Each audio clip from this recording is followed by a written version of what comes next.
నమస్తే welcome to our channel. Jagan సర్కారు వచ్చాక ఐపీఎస్ అధికారి కొల్లి రఘురామిరెడ్డి వ్యవహరించిన తీరు ఎంత పక్షపాతంగా ఉందో అందరికీ తెలిసిందే. అధికార పార్టీ అగ్రనేతలు చెప్పిందల్లా చేసి తక్కువ కాలంలోనే పదోన్నతులు పొందారు. విపక్ష నేతలను బాగా ఇబ్బందులకు గురి చేయడమే కాకుండా అక్రమ కేసులతో టీడీపీ అధినేత చంద్రబాబును అరెస్టు చేసి తన కెరియర్ లోనే అతి పెద్ద మచ్చను తెచ్చుకున్నారు. ఇలాంటి ఐపీఎస్ అధికారులు ఎన్నికల వేళ కూడా విధుల్లో ఉంటే ఇక మొదటికే ప్రమాదం వస్తుంది. అందుకే ఇలాంటి గతి తప్పిన అధికారులను తప్పించే పనిని కేంద్ర ఎన్నికల సంఘం చేపట్టింది. అందులో భాగంగా కొల్లి రఘురామిరెడ్డిని దూరంగా పంపించేస్తుంది. కొల్లి రఘురామిరెడ్డిని పంపేయడంతో ఎన్నికల వేళ వైఎస్ జగన్ కు బిగ్ షాక్ తగిలినట్లయింది. ప్రస్తుతం సిట్ చీఫ్ గా కొల్లి రఘురామిరెడ్డి ఉన్నారు. ఏపీ నుంచి తీసేసి అస్సోం పోలీస్ ఎన్నికల పరిశీలకుడిగా కేంద్ర ఎన్నికల సంఘం నియమించింది. దీనికి సంబంధించి ఏప్రిల్ 8న రాత్రి ఉత్తర్వులు జారీ చేసింది. ఈసీ ఆదేశాలతో కొల్లి రఘురామిరెడ్డి రాష్ట్రం వదిలిపోవాల్సి ఉంది.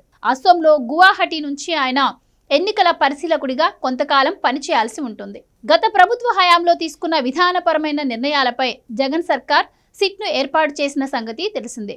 దానికి కొల్లి రఘురామిరెడ్డే నాయకత్వం వహించేలా జగన్ సర్కార్ ఆయనకు బాధ్యతలిచ్చింది. అందులో భాగంగానే చంద్రబాబుపై అక్రమ కేసులు పెట్టి ఆ కేసుల కోసం తప్పుడు పత్రాలు క్రియేట్ చేసి ఎన్నో కుట్రలు పన్నారు. చంద్రబాబుపై మోపిన అక్రమ కేసులకు సంబంధించిన ఫైళ్లను సోమవారం ఉదయం సిట్ కార్యాలయం వద్ద దగ్ధం చేసిన సంగతి తెలిసిందే. ఈ పని కొల్లి రఘురామిరెడ్డే చేయించారు అనే టాక్ ఉంది. ప్రభుత్వం మారిపోతుందనే బలమైన సంకేతాల నడుమ తమను తాము రక్షించుకోవడం కోసం జగన్ అండ్ కో ఈ ప్లాన్ వేసిందని అంటున్నారు. సీఎం వైఎస్ జగన్ కు అత్యంత నమ్మకస్తుడిగా ఆయన ఏం చెప్తే అది అమలు పరిచే సైనికుడిలా రఘురామిరెడ్డే వ్యవహరిస్తున్నారని బాగా ప్రచారంలో ఉంది.